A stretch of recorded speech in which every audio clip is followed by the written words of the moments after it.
পুরসভার সরকারি জায়গা জবরদখল করে ক্লাব ঘর, ঘটনায় নাম জড়ালো তৃণমূল সভাধিপতি ও বিধায়কের। পূর্ব মেদিনীপুর জেলার এগরা পুরসভার সরকারি জায়গায় ক্লাব ঘর তৈরিকে কেন্দ্র করে রাজনৈতিক বিতর্ক জোরালো হতে শুরু করেছে এগরা শহর জুড়ে। এই বিতর্কে নাম জড়িয়েছে জেলা পরিষদের সভাধিপতি উত্তম বারিক এবং স্থানীয় তৃণমূল বিধায়ক তরুণ কুমার মাইতির। অভিযোগ, স্থানীয় বিধায়ক তরুণ কুমার মাইতি এবং জেলা পরিষদের সভাধিপতি উত্তম বারিকের মদতেই এই সমস্ত জায়গা জোর করে দখল করে তৈরি করা হচ্ছে ক্লাব ঘর। এমনই বিস্ফোরক অভিযোগ করেন এগরা পৌরসভার চেয়ারম্যান স্বপন নায়ক সহ অন্যান্য রাজনৈতিক নেতৃত্ব। সোমবার 28শে জুলাই এগরা পৌরসভার 8 নম্বর ওয়ার্ডের সেন্ট্রাল বাসস্ট্যান্ড সংলগ্ন এলাকায় একটা ক্লাব ঘরের উদ্বোধন হয়। সেই অনুষ্ঠানে উপস্থিত ছিলেন স্থানীয় বিধায়ক, জেলা পরিষদের সভাধিপতি সহ শাসক দলের কাউন্সিলর এবং নেতৃত্ব। চেয়ারম্যান স্বপন নায়ক বলেন, আমি বারবার বিধায়ক সহ কাউন্সিলরদের বলার পরেও তারা কি করে ক্লাব সদস্যদের সরকারি জায়গা দখল করতে উৎসাহিত করছেন। আমি মুখ্যমন্ত্রীর দপ্তরে এদের বিরুদ্ধে অভিযোগ করব। শাসক দলের লোকেরা ক্ষমতার অপব্যবহার করছেন বলে দাবি চেয়ারম্যানের। কেউ কেউ আবার সরকারি জায়গায় পার্টি অফিস করেছেন। খুব শীঘ্রই এই সমস্ত অবৈধ দখলদারীদের উচ্ছেদ করতে হবে। কার্যত এদিন তৃণমূলের প্রতীকে জেতা পুরসভার চেয়ারম্যান স্বপন নায়ক দলের বিধায়ক এবং কাউন্সিলরদের প্রতি ক্ষোভ উগরে দিয়েছেন। কি বলছেন এগরা পৌরসভার চেয়ারম্যান স্বপন নায়ক, শুনবো। খুব দুঃখের বিষয়, আমরা ওই জায়গাটা পৌরসভার আইটিডি করে পৌরসভার নামিত রেকর্ড 952 দাগ 65 ডিসমিল। আজকে দেখলাম আমাকে যে ক্লাব যারা তৈরি করেছেন তারা আমন্ত্রণ জানিয়েছিলেন, কিন্তু ওনাদের আমন্ত্রণ আমি ফিরিয়েছি একটাই কারণে, যে আমাদের নেত্রী মমতা ব্যানার্জি সেখানে একটা আমাদের পৌরসভাকে বা বিভিন্ন যারা সরকারি আধিকারিক এবং পঞ্চায়েত প্রধান, চেয়ারম্যান, তাদেরকে একটা সার্কুলার দিয়েছেন যে যারা সরকারি জায়গার উপরে জবরদখল করে আছে তাদের তালিকা তিনি চেয়েছেন। আমি অদ্ভুত ব্যাপার, আমাদেরকে সরকার যারা পদাধিকারী আছে গোটা পশ্চিমবাংলা জুড়ে, জেলা পরিষদের সভাধিপতি, এমএলএ, তিনিও আমাদের সাংগঠনিক দলের তৃণমূল কংগ্রেসের চেয়ারম্যান, কাঁথি সাংগঠনিক জেলা, তারা দেখলাম আজকে ওই জায়গা উদ্বোধন করতে উপস্থিত হয়েছেন, যেখানে নেত্রীর গাইডলাইনে বলা আছে সেসব জায়গা সরকারি জায়গা জবরদখল চলবে না। আমি এই ব্যাপারটা নিয়ে আজকে 10-12 দিন আগে আমি এমএলএকে অবগত করিয়েছি,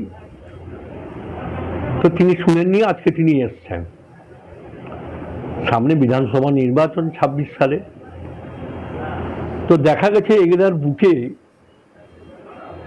যেখানে আমরা 2011 সালে যৌথ নির্বাচন হয়েছিল কংগ্রেস এবং তৃণমূলের, সেখানটায় আমার নেতৃত্বে আমরা 3300 ভোট প্লাস পেয়েছিলাম। তারপর থেকে দেখছি দিনের পর দিন যে আমাদের পৌর এলাকায় নির্বাচন, বিধানসভা বা লোকসভার নির্বাচন হলে আমরা 3300 তো নেই, সেখানে কাছাকাছি 5000-এর মতন ভোট আমাদের মাইনাস হচ্ছে।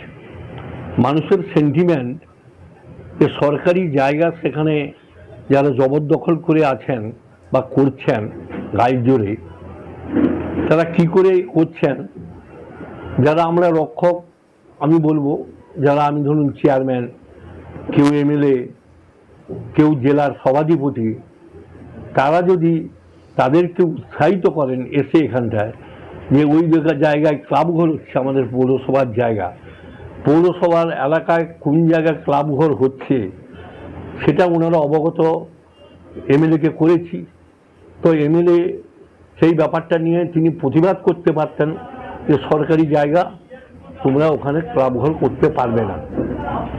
আমাকে বলেছিল, আমলাম তো যে আমার পক্ষে ওখানে জায়গা দেওয়া সম্ভব নয়, সরকার আমাকে দান করেছেন লক্ষ লক্ষ কোটি কোটি টাকা দামের জায়গা আমাদের পরিকল্পনা করার জন্য। সেখানে গভর্নমেন্ট অর্ডার দিয়েছিল ট্রেকার, ট্যাক্সি এবং মিনি বাসে স্ট্যান্ড করার জন্য। যেহেতু 4 লেন হয়েছে, সেই 4 লেন তৈরি পিডব্লিউডির জায়গা তার উপরে জবরদখল করে জোরপূর্বক বসে আছেন। তবে এই বিষয়ে ক্লাবের সদস্যদের সঙ্গে যোগাযোগ করা হলে কোনো প্রতিক্রিয়া পাওয়া যায়নি। প্রতিক্রিয়া দেননি সভাধিপতিও। শাসকের বিরুদ্ধে শাসক নেতৃত্বই সরব হওয়ায় সেই সুরে সুর মিলিয়েছে কংগ্রেস, বিজেপি সহ বিরোধী শিবির। তারা চেয়ারম্যানের এই উদ্যোগকে সাধুবাদ জানিয়েছেন এবং অভিযুক্ত হিসেবে নাম জড়ানো বিধায়ক এবং সভাধিপতির বিরুদ্ধে সরব হয়েছেন। বিরোধী দল বিজেপির বক্তব্য, এতদিন তৃণমূল মানেই চোর, জবরদখলকারী সবাই জানত। তবে সেই দলের কিছু নেতৃত্বের বোধোদয় হয়েছে, যারা মমতার বেড়াজাল থেকে বাইরে বেরিয়ে দুর্নীতির সঙ্গে যুক্ত নিজেদের দলের নেতাদের বিরুদ্ধে সরব হয়েছেন। আমরা ওই তৃণমূল নেতার সঙ্গে সহমত প্রকাশ করছি। একই মনোভাব ব্যক্ত করেছেন সেখানকার কংগ্রেস নেতারাও। তাদের দাবি, চেয়ারম্যান সিট দ্বারা সোজা রেখে এই সমস্ত তৃণমূল নেতৃত্বের বিরুদ্ধে সরব হয়েছেন। এভাবেই প্রতিবাদ চালিয়ে গেলে আমরা চেয়ারম্যানের সঙ্গে কাঁধে কাঁধ মিলিয়ে প্রতিবাদ করব। কি বলছেন বিজেপি যুব মোর্চার নেতা অরূপ দাস, শুনবো। এগরাবাসী হিসাবে আজকে প্রত্যেকের গর্বের নয়, লজ্জার দিন। আমরা এগরাকে নিয়ে গর্ব করি, কারণ শিক্ষিতর হার বেশি। এখানে প্রত্যেক মানুষ ভোট নিয়ে খুব সচেতন, তারা ভোট দেন খুব জেনে শুনে। আজকে সেই সমস্ত মানুষদেরকেও ভাবতে হবে যে কোন বিধায়ক তিনি নির্ণয় করেছেন, যে কিনা সরকারি জায়গাকে জবরদখল করে নিজের আধিপত্য বিস্তারের কাজ করে চলেছেন। তার জন্য আর সময় খুব অল্প।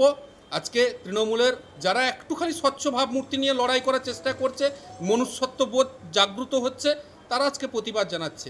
আর সেই সমস্ত দুর্নীতিগ্রস্ত নেতারা কান খুলে শুনে রাখুন, 2026 সাল আর মাত্র কয়েকটা মাস। এই যে দুর্নীতি করছেন, বিভিন্ন জায়গায় তোলা আদায় করছেন, সব খবর আমাদের কাছে থাকে। আর যে সমস্ত জায়গা দবল দখল করে নিজের কর্মীদেরকে বসিয়ে দিচ্ছেন, ক্লাব বানিয়ে দিচ্ছেন ভোট রিগিং করার জন্য, ভোট লুট করার জন্য, আগামী দিন এগরার মানুষ, গণদেবতা, তার ভোটাধিকার প্রয়োগের মাধ্যমে তার মুখ্যম জবাব দেবে। আপনার নাম? কংগ্রেস নেতা মানস সরকার কি বলছেন, শুনবো। এখানে অভিযোগ করে কি হবে? আপনি লিখিতভাবে এটা একটা ক্রাইম, আপনি কেন এখনো এফআইআর করেননি? আপনি এদের বিরুদ্ধে যদি এফআইআর করেন তাহলে বোঝা যেত যে আপনার মেরুদণ্ড সোজা আছে। আমি জানি যে পিডব্লিউডির উপর যা থাকা বিশ্রামাগার, সেটা একজন তৃণমূলের নেতা দখল করে দোকান করছেন। পৌরসভার পাওয়া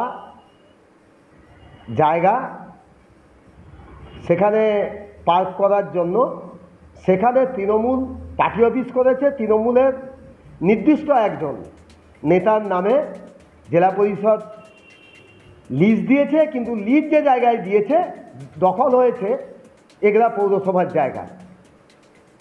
আরো আপডেট পেতে দেখতে থাকুন আজ তাক বাংলা। সাবস্ক্রাইব করুন, নোটিফিকেশন পেতে বেল বাটন অপশন প্রেস করুন, হোয়াটসঅ্যাপেও ফলো করুন আজ তাক বাংলা।